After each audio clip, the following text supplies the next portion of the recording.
Hi, I'm Terry, and I'm nuts about stamping. I'm back today with another Sundays with Sizzix project. It's this Halloween card that I made using my Big Shot. Here are the supplies I used. Along with my Big Shot, I used my platform, my 2 standard cutting pads, and the Stripes Textured Impressions embossing folder.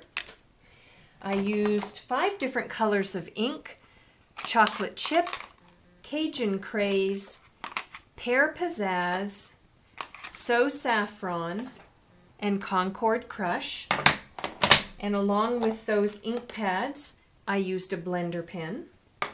I also used Jet Black StazOn, and I'm not sure if you know this, but we have a special cleaner, a StazOn all-purpose cleaner, that will clean up any stamp you use StazOn with like a charm.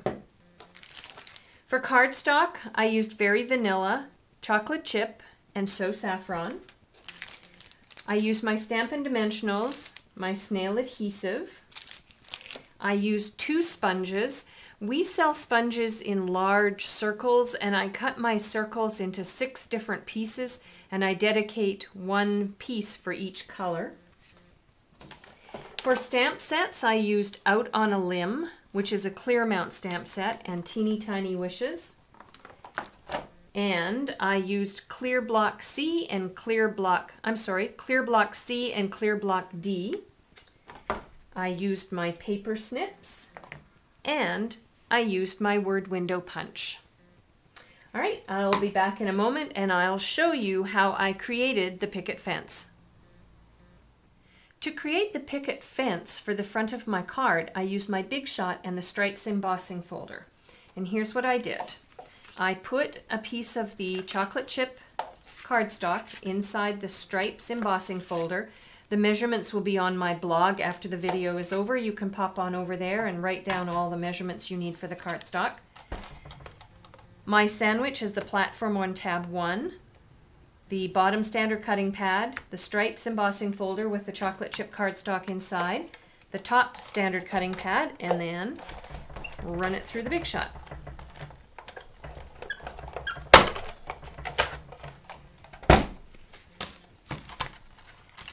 When you finish, you end up with the bottom part of your fence. Let me bring in, so there's the bottom part to the fence. Then what I did was I thought, well, fences have like pickets or some kind of top to them. So that's when I thought, you know what I could do is I could use my word window punch. And so I punched picket tops using my word window punch. I cut each one in half. This is a great use for scrap cardstock if you're a saver like I am. And then what I did was I adhered it using my snail adhesive behind my fence. So it was like that. So I cut several, or I punched several of the word windows, cut them in half, and then adhered them behind to create my pickets. I hope you can see that okay on the video. Let me bring this one in. So I punched 1, 2, 3, 4 word windows, cut each one in half, adhered it behind, and created my fence, and then adhered the whole fence to the card front. I sponged around the top and the sides of the card front, which is Very Vanilla, using a sponge and chocolate chip ink, just to give it a little bit of an antique or an aged look. Since this is more of a Halloween card, you want it to look a little aged or spooky-like, although this isn't very spooky. I stamped the Happy Halloween from Teeny Tiny Wishes and punched it with the word window and adhered it to the front of the fence. I then punched So Saffron. Oh, I used my 1 3/4 inch circle punch. It's over here. I used my 1 3/4 inch circle punch to do the sun. I sponged around it with Cajun Craze so it looked a little bit darker. And then on scrap Very Vanilla cardstock, I stamped and cut out the broom, stamped and cut out the girl, and stamped and cut out the cat. I adhered the cat to the fence using Stampin' Dimensionals. I think I mentioned I used Stampin' Dimensionals. I hope I did. I also adhered the broom and the girl on the broom. The girl has Stampin' Dimensionals to give her some lift off the broom. And then I colored her stockings, her hair, and the inside of her hat using my blender pen and the ink pad colors that I've mentioned already. And that's it. Fun little card to create and send to a special friend for Halloween.